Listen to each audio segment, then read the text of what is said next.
ballroom sparkled under crystal chandeliers that cost more than most people's cars. Everything in this place screamed money. The marble floors were so polished you could see your reflection, and the waiters moved through the crowd like ghosts, appearing exactly when someone needed a fresh glass of champagne. It was one of those fancy charity events where everyone dressed to impress. The women wore designer gowns that probably cost thousands of dollars, and the men looked sharp in expensive suits. This wasn't the kind of place where regular folks usually ended up.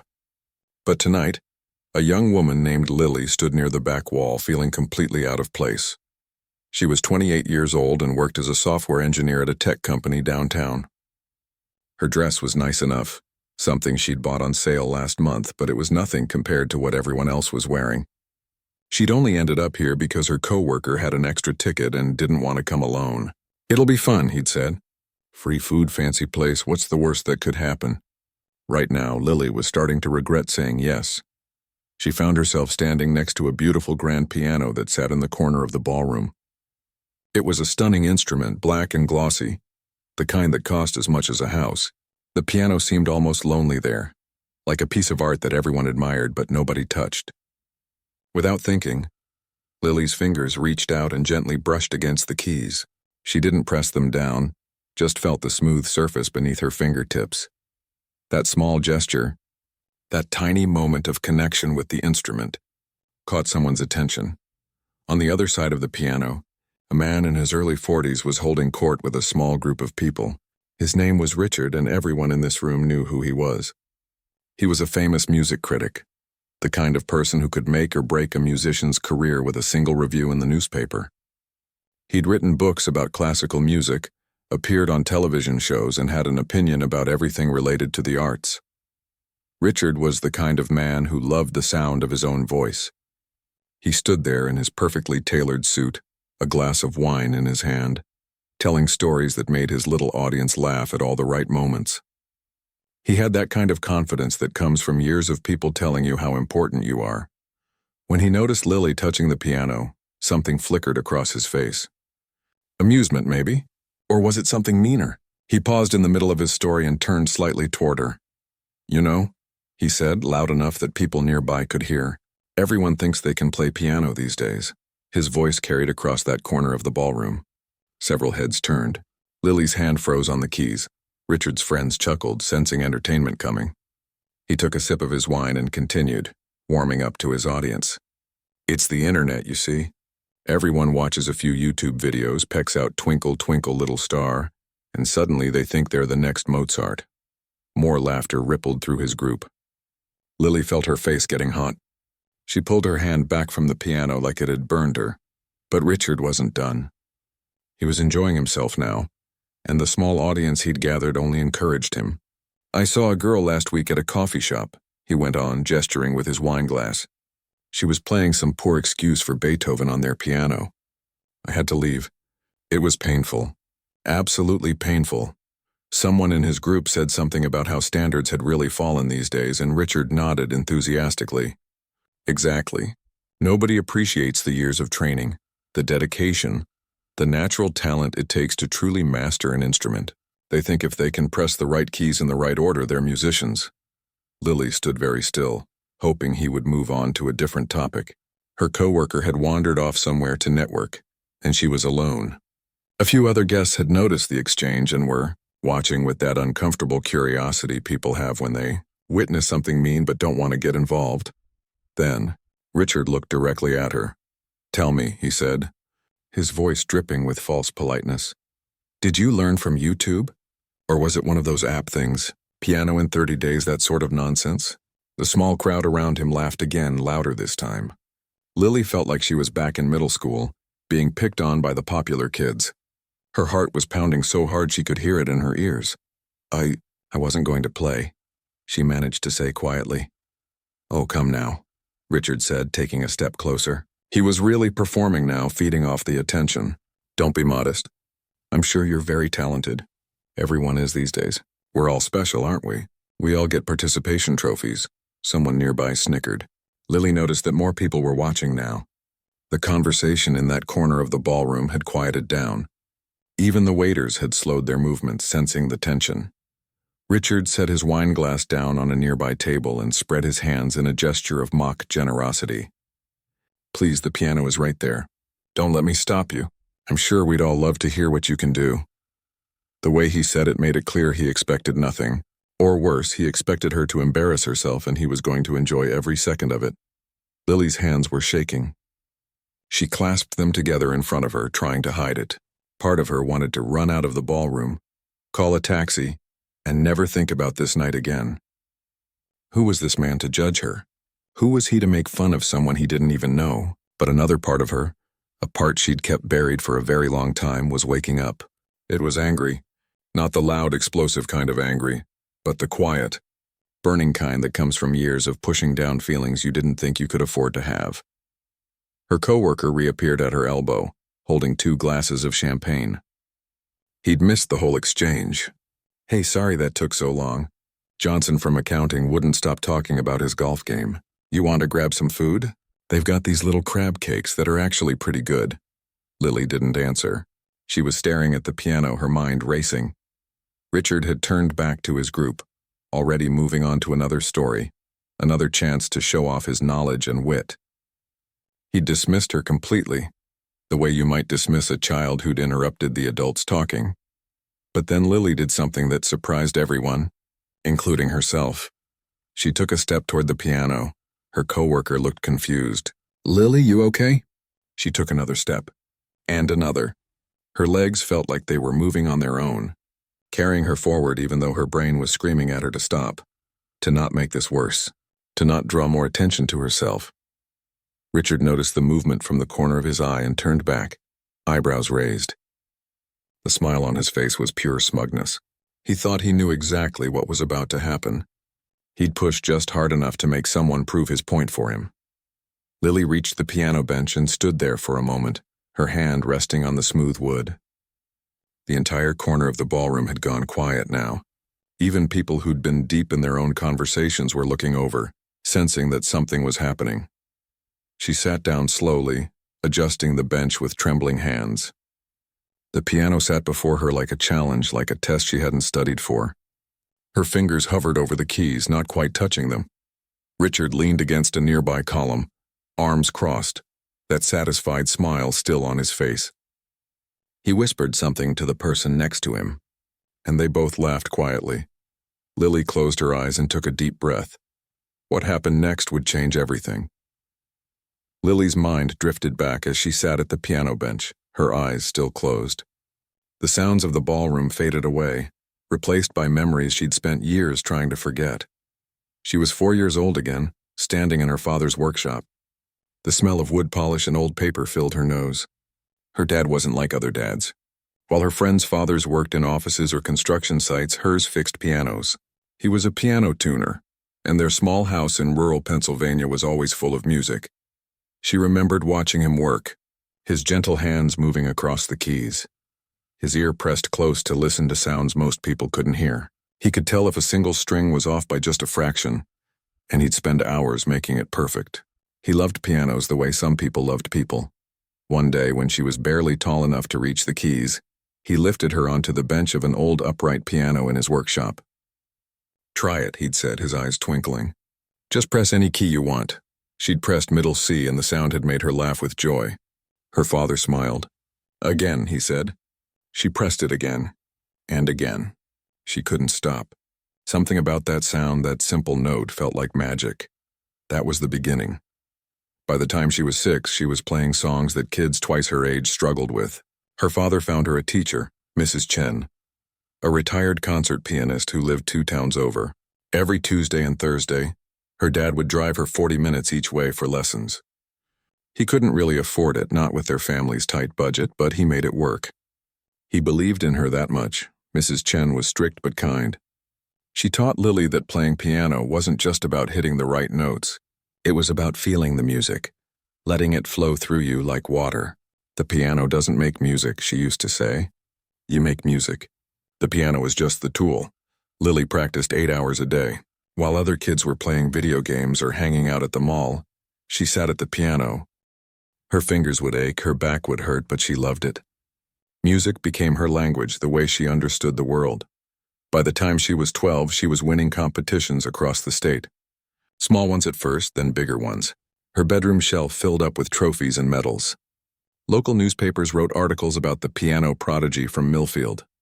Her teachers said she had something special, something that couldn't be taught. Natural talent, they called it. But Lily knew it was more than that. It was thousands of hours of practice. It was her father driving those long distances after working all day. It was choosing music over everything else. When she was 15, a letter came in the mail.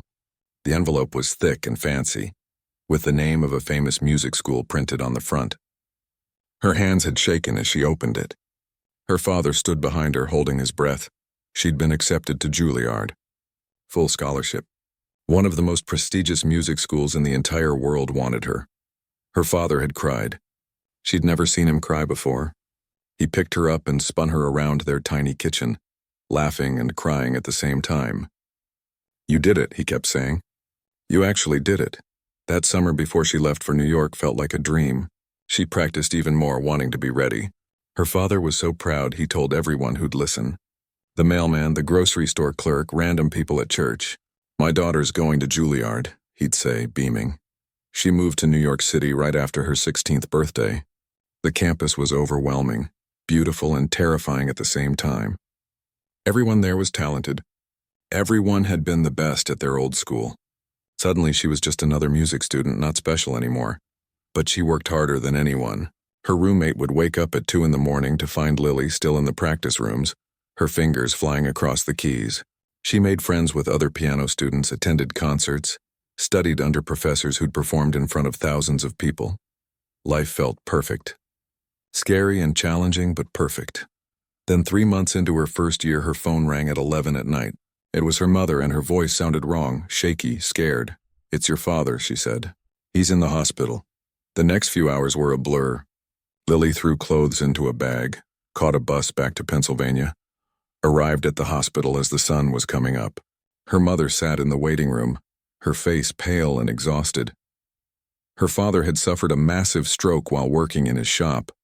A customer had found him collapsed on the floor, unable to move or speak. The doctors said he was lucky to be alive, but the damage was severe. The right side of his body was paralyzed.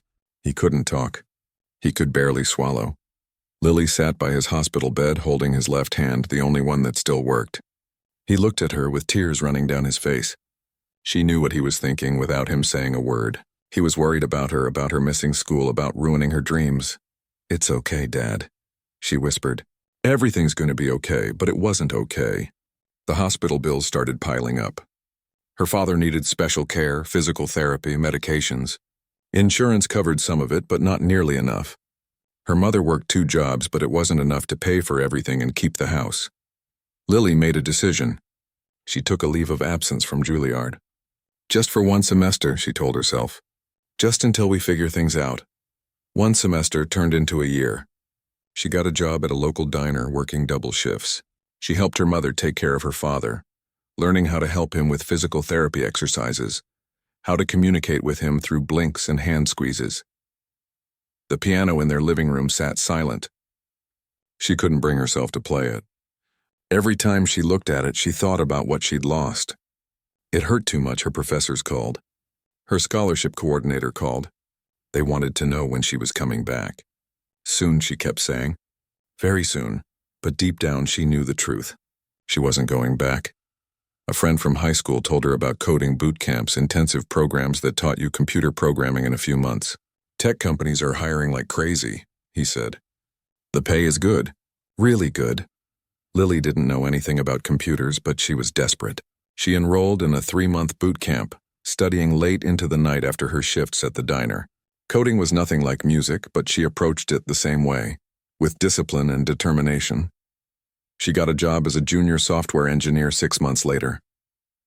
The salary was more than she'd ever imagined making. She could finally help her mother with the bills, get her father into a better care facility. But music was over. She'd made her choice. She bought a cheap keyboard from a second-hand store and kept it in her apartment, but she rarely played it. When she did, late at night when her neighbors were asleep, it felt like talking to an old friend who'd moved away. Familiar but distant. Painful but comforting. 10 years passed. She got promotions at work, moved to a nicer apartment, dated people who never worked out. She visited her father every week at the care facility. He couldn't speak, but his eyes would light up when he saw her. Sometimes she'd tell him about her week, about funny things that happened at work. She never talked about piano. She told herself she'd made peace with it. She told herself she was happy with how things turned out. She'd done the right thing, the responsible thing. But late at night, sometimes she'd dream about playing. In those dreams, her fingers moved across the keys effortlessly, and the music that came out was more beautiful than anything she'd ever played in real life. Now, sitting at this piano in this fancy ballroom with this cruel man watching her, all those memories came flooding back. The little girl pressing middle C for the first time, her father's proud smile, the acceptance letter, the hospital, the choice she'd made, 10 years of silence, 10 years of pretending music didn't matter anymore. Lily opened her eyes and looked down at the piano keys. Her hands had stopped shaking. The ballroom was so quiet you could hear the ice cubes shifting in people's drinks. Lily sat at the piano, her hands resting gently on her lap, her eyes focused on the keys in front of her.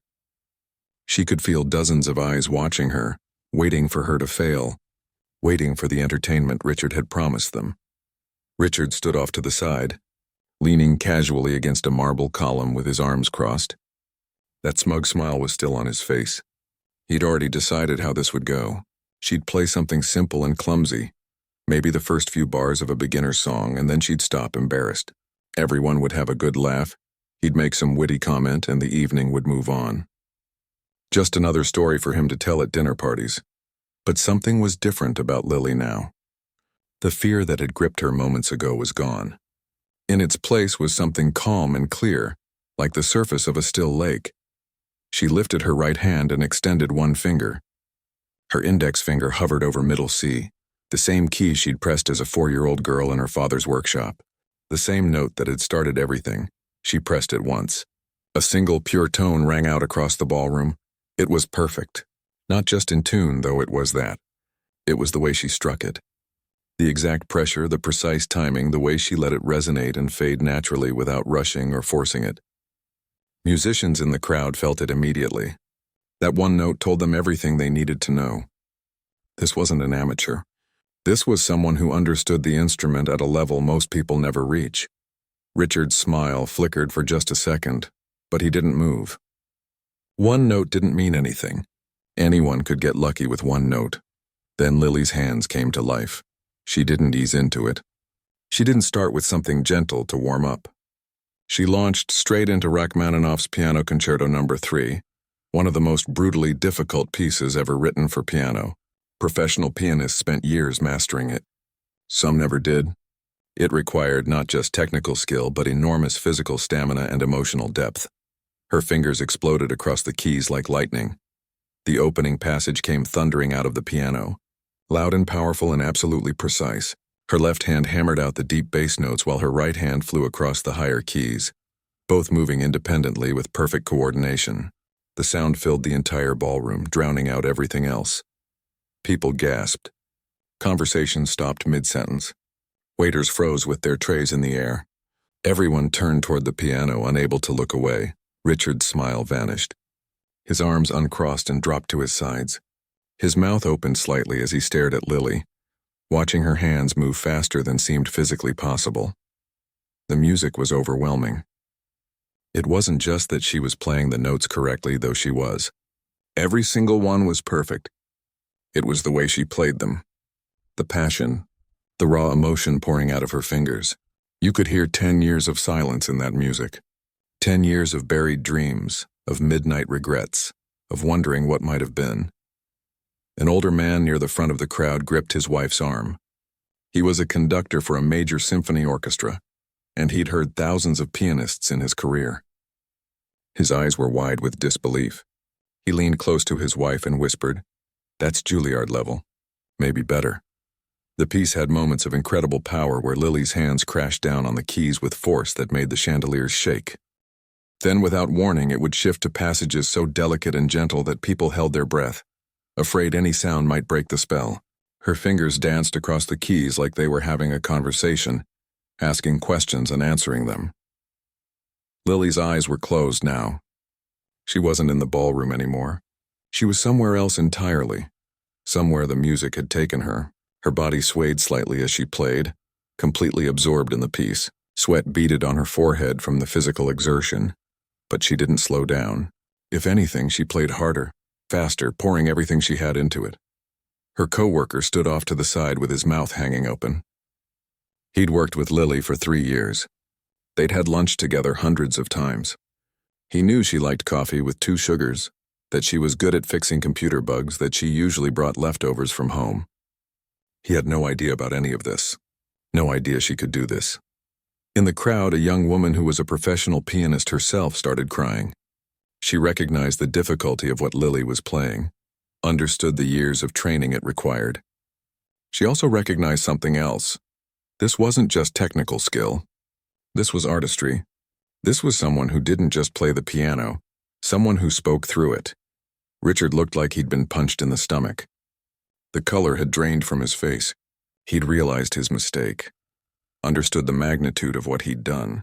He'd mocked someone without knowing anything about them, assumed the worst because of how she looked, where she stood, how she dressed, and now everyone in this room was witnessing his humiliation.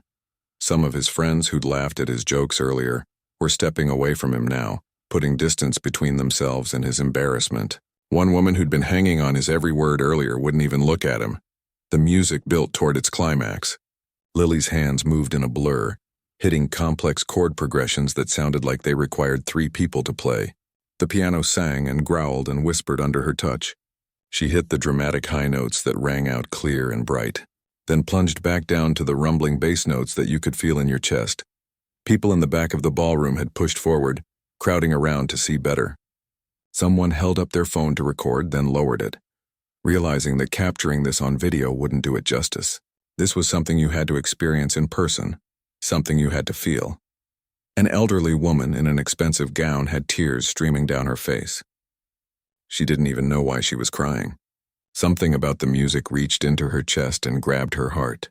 It reminded her of being young, of dreams she'd had, of the person she'd been before life made her into someone else. Lily reached the final section of the piece, the part where everything comes together. Her hands moved with absolute certainty, no hesitation, no mistakes. The music swelled and grew, building and building toward the ending. Every note was exactly where it needed to be, every rhythm perfect, every dynamic shift precise. And then, with a cascading series of notes that fell like water down a mountain, she played the final flourish. Her hands swept up the keyboard one last time, hit the last chord and held it.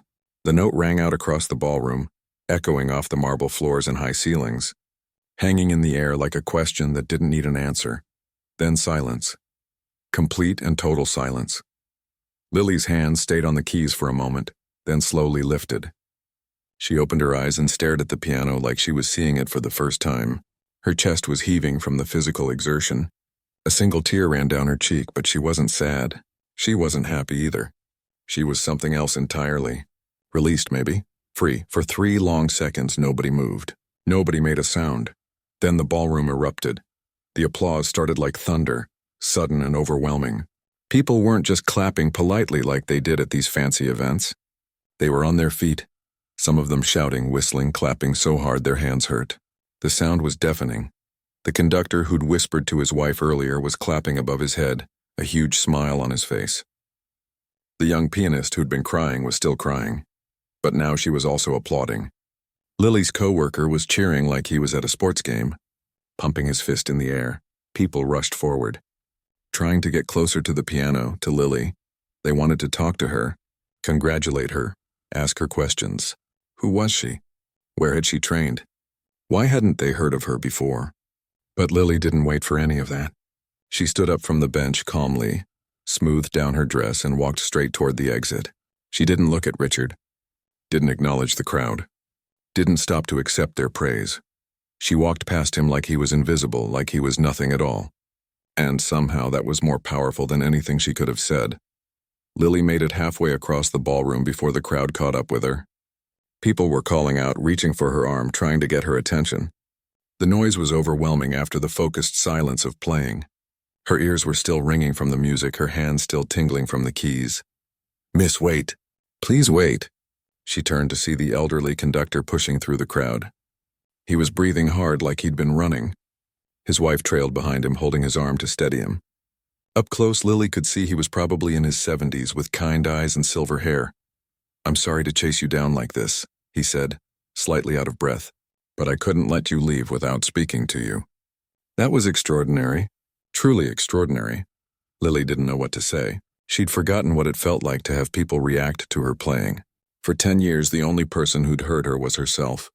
Late at night on her cheap keyboard with the volume turned down low. "Thank you," she managed. The conductor pulled a card from his jacket pocket. His hands shook slightly as he held it out to her. "My name is Leonard. I conduct for the Metropolitan Symphony. We're always looking for talented soloists for our guest performances. Would you consider it?" "I'd love to have you play with us." Lily stared at the card like it might disappear if she touched it. The Metropolitan Symphony. She'd dreamed about playing with them when she was 16, before everything changed. She'd imagined it so many times that it almost felt real. "I don't perform anymore," she heard herself say. "I haven't in a very long time." Leonard smiled gently. "I could tell. There was something in the way you played, like you were rediscovering it yourself. But that doesn't change what I heard tonight. That kind of talent doesn't just vanish. Think about it at least, please." He pressed the card into her hand and patted her shoulder like a grandfather would. His wife gave her a warm smile before they moved away, back toward their table. Lily looked down at the card. Embossed letters spelled out his name and phone number. It felt heavy in her palm, weighted with possibility. More people tried to approach her, but Lily slipped toward the exit before they could reach her. She needed air. She needed space. She needed to think. Outside, the cool night air hit her face like a splash of cold water. The street was busy with taxis and people walking by, the normal sounds of the city at night. Everything felt surreal, like she'd stepped out of a dream and back into regular life. She stood on the sidewalk, trying to catch her breath, trying to process what had just happened. Behind her, the door to the venue opened. Lily tensed, expecting another stranger wanting to talk about her playing. But it was Richard. He stood there for a moment, his expensive suit looking somehow less impressive than before. The confidence he'd worn like armor was gone. He looked smaller somehow, uncertain. "I owe you an apology," he said quietly. Lily turned to face him fully. She didn't say anything, just waited. Richard cleared his throat. "I was cruel. And I was wrong. Completely wrong. I made assumptions about you based on nothing, and I embarrassed you in front of all those people. It was inexcusable." He looked like he wanted her to say something, to tell him it was okay, to make him feel better about what he'd done. But Lily had spent 10 years making other people comfortable, putting their needs ahead of her own. She was done with that. "You know what the worst part was?" she said, her voice steady. "It wasn't that you mocked my playing. You didn't even know if I could play. The worst part was that you thought it was funny to humiliate a stranger for no reason. You saw someone you thought was beneath you and you decided to entertain your friends at their expense." Richard's face flushed red. "You're right. You're absolutely right. People like you do this all the time," Lily continued. "You judge someone by their clothes or where they're standing or how much money you think they have. And you never consider that everyone has a story. Everyone has something they're good at, something they've worked for, something they've lost." "I know. I'm sorry. Truly." He looked miserable, and part of Lily felt bad for him, but only a small part. "I accept your apology," she said finally. "But accepting it doesn't mean I think what you did was okay. It just means I'm not going to carry around anger about it. That would only hurt me, not you." Richard nodded slowly. "That's fair. That's more than fair. For what it's worth, what you played in there was the most beautiful thing I've heard in years. You have a gift." "I know," Lily said simply. Not arrogantly, just matter of fact. "I've always known." He nodded again, then turned and walked back inside. Lily watched him go, then looked down at the card in her hand again. Her coworker came bursting through the door a moment later, his face flushed with excitement. "Lily, oh my God, Lily. Why did you leave? Everyone in there is going crazy. They want to know who you are, where you studied, everything." "I needed some air," she said. "Air? Are you kidding? Do you know what just happened in there? You were amazing. I've worked with you for 3 years and you never mentioned you could play like that." "Not once."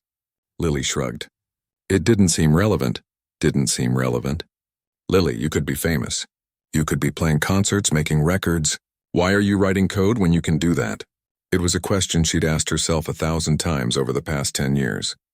Why was she spending her days fixing bugs and attending boring meetings when she could be making music? The answer was complicated. It was about money and responsibility and taking care of her father. But it was also about fear. Fear that if she tried to go back to music, she wouldn't be good enough anymore. Fear that too much time had passed. Fear that the dream was dead and she needed to let it stay buried. But tonight, sitting at that piano, something had shifted. The music had come back to her like it had never left. Her fingers remembered every technique, every nuance. Her heart remembered why she'd loved it in the first place. "It's complicated," she told her coworker. "Well, uncomplicate it," he said. "Life's too short to hide something like that." A taxi pulled up to the curb and her coworker flagged it down. "Come on, let me give you a ride home.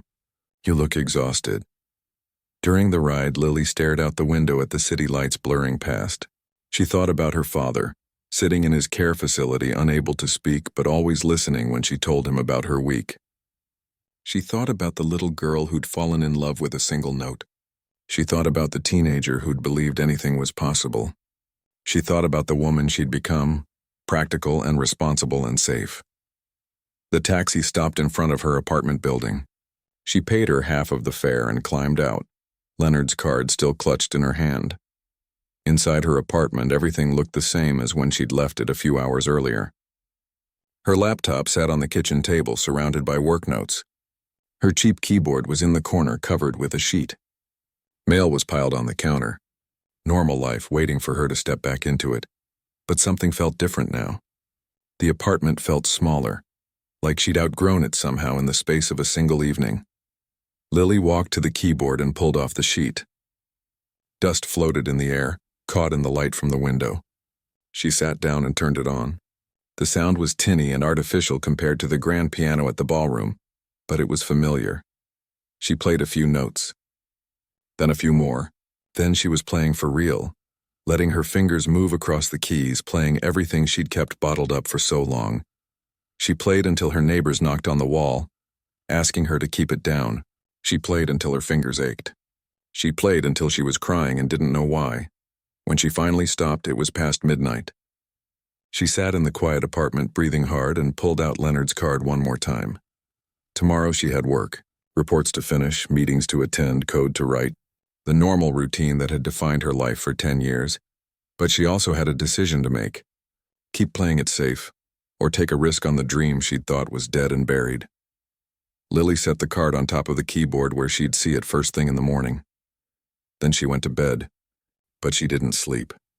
Her mind was too busy replaying the evening, hearing the music, feeling the keys under her fingers. For the first time in 10 years, she let herself imagine what might be possible. And for the first time in 10 years, the future felt like it might hold something more than just getting by. 6 months later, Lily sat in her car outside the Riverside Care Center, her hands gripping the steering wheel. Through the window, she could see the familiar brick building where her father lived. She'd made this drive every week for years, but today felt different. Today she had something to tell him. Her phone buzzed in her purse. Another email from Leonard about the upcoming performance. 3 weeks away now. 3 weeks until she'd stand on stage with the Metropolitan Symphony and play in front of 2,000 people. The thought made her stomach flip. She grabbed her purse and headed inside. The receptionist, Carol, smiled when she saw her. "Hey, Lily." "Your dad's been asking about you all morning." "Well, you know what I mean." Lily smiled back. Her father couldn't speak, but Carol had learned to read his expressions, understand what he was trying to communicate through his eyes and the slight movements of his left hand. "How's he been this week?" Lily asked. "Good days and bad days, you know how it is. But mostly good. He ate all his breakfast today, which is always a win." Lily walked down the familiar hallway, past rooms where other residents sat watching television or sleeping in their chairs. The place always smelled like cleaning supplies and cafeteria food, but the staff was kind, and they took good care of her father. That was what mattered. Her father's room was at the end of the hall. She knocked lightly and pushed open the door. He sat in his wheelchair by the window, looking out at the garden. When he heard the door, he turned his head and his whole face lit up. His left hand lifted slightly in greeting.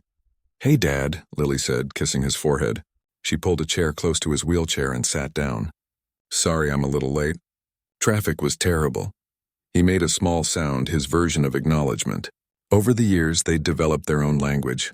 She'd talk and he'd respond with expressions, sounds, hand movements. It wasn't the same as real conversation, but it was something. "So," Lily said, taking a deep breath, "I have some news." "Big news?" Her father's eyebrows raised slightly. He was listening. "Remember how I told you about that charity event a few months ago? The one where I played piano for the first time in forever?" He nodded slightly. She'd told him about it on her next visit, though she'd left out the part about Richard mocking her. No need to upset him with that detail. "Well, a conductor heard me play that night. He's asked me to perform with the Metropolitan Symphony, as a guest soloist. It's a real concert, Dad, a real performance." Her father's eyes went wide. His mouth opened and tears immediately started flowing down his cheeks. His left hand reached for hers, squeezing as hard as he could. "I know," Lily said, her own eyes getting wet. "I know, it's crazy, right?" He shook his head firmly. "Not crazy." He'd always known. She could see it in his eyes. "I've been practicing every day after work," she continued. "I even rented time at a studio with a real piano because my keyboard wasn't cutting it anymore. It's been hard balancing everything, but Dad, it feels good. It feels right. I didn't realize how much I missed it until I started playing again." Her father made a sound, something between a laugh and a sob. Happy tears kept rolling down his face. "I'm still working my regular job," Lily said. "I'm not giving up the security, not yet. But I've started taking on more performances, small venues mostly. A cafe downtown has live music on weekends and they asked me to play. The pay isn't much, but that's not really the point." She pulled out her phone and scrolled to a video. "Here, look. Someone recorded one of my performances last month." She held the phone where her father could see it. The video showed her sitting at an upright piano in a cozy cafe, playing a beautiful piece by Chopin. The room was packed with people, all of them completely silent, absorbed in the music. Her father watched with intense focus, tears still streaming. When the video ended and the crowd erupted in applause, he looked at her with such pride that Lily had to look away for a moment to compose herself. "I wish you could be there," she said quietly, "at the symphony performance. I wish you could sit in the audience and hear it properly." He squeezed her hand again and made a sound. She understood. He would be there in his own way. He was always with her when she played. They sat together for a while, Lily telling him about the rehearsals, about Leonard and the other musicians, about how terrifying and exciting it all was. Her father listened to every word, his eyes never leaving her face. Before she left, she pulled out her phone again. "I made a recording at my last practice session. It's not perfect, but I wanted you to have it. I asked Carol to play it for you whenever you want to hear it." She left her phone with Carol at the front desk, with instructions to play the recording as often as her father wanted. Carol promised she would, giving Lily a knowing smile. The weeks flew by. Lily practiced until her fingers were sore, attended rehearsals with the symphony, and somehow managed to keep up with her work commitments. Her boss had been surprisingly supportive when she'd asked for flexibility. "We all need passion projects," he'd said. "Just make sure the code gets done." The night of the performance arrived faster than she expected. Lily stood backstage in a borrowed dress, much nicer than the one she'd worn to the charity gala. She could hear the audience filing into the concert hall, the murmur of hundreds of conversations blending together. Leonard found her in the wings. "How are you feeling?" "Terrified," she admitted. He laughed. "That's good. The day you stop feeling nervous is the day you stop caring. You're going to be wonderful." The lights dimmed. The audience fell silent. The symphony began playing the opening movement. Lily waited in the wings, listening, her heart pounding so hard she thought everyone must be able to hear it. Then it was time. She walked onto the stage, the spotlight finding her immediately. 2,000 faces looked up at her from the darkness. The piano sat in the center of the stage, waiting. Lily sat down at the bench and adjusted it just like she had 6 months ago. But this time was different. This time she wasn't proving anything to anyone. This time she was just playing because she loved it. She placed her hands on the keys and began. The music flowed out of her like water, natural and effortless.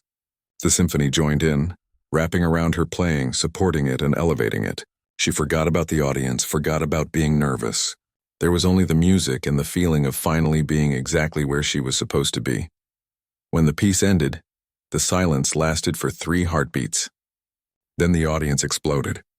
They weren't just clapping. They were on their feet, shouting, whistling. The sound was overwhelming and beautiful. Lily stood and bowed, tears streaming down her face. She looked out at the audience and imagined her father there somewhere, smiling that proud smile of his.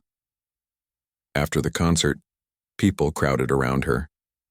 Other musicians, audience members, critics who wanted to write about her. Someone mentioned recording contracts. Someone else talked about a tour. It was all too much, too fast, but also exactly right. Later that night, Lily drove back to her apartment. It was past midnight and the city was quiet. She felt exhausted and exhilarated and grateful all at once. Inside her apartment, she didn't head straight to bed. Instead, she sat at her keyboard, the cheap one she'd played on for years when she thought music was behind her. She played softly, a simple melody her father had taught her when she was 5. Nothing fancy, nothing to prove, just music for the sake of music. The next morning, she'd visit her father and tell him everything. She'd describe the concert hall, the feeling of performing with the symphony, the standing ovation. She'd hold his hand and watch his eyes light up, and that would be enough. But for now, in the quiet of her apartment, she just played. The girl who'd given up her dreams had found them again, not in the exact same form, not in the way she'd imagined when she was 16. But maybe that was okay. Maybe the best dreams were the ones that survived being broken and rebuilt. Maybe the best music came from knowing what it felt like to lose it. Lily had spent 10 years believing she'd made a choice between music and responsibility, between her dreams and her duty. But sitting there at her keyboard, she realized the truth. She hadn't lost music. She'd just been waiting to be ready for it again. And now, finally she was. Her fingers moved across the keys, and somewhere in the city, in a care facility by the river, her father slept peacefully, probably dreaming of the daughter who'd never stopped being a pianist, even when she'd stopped playing. The room was quiet except for the music, and the music was enough. It had always been enough.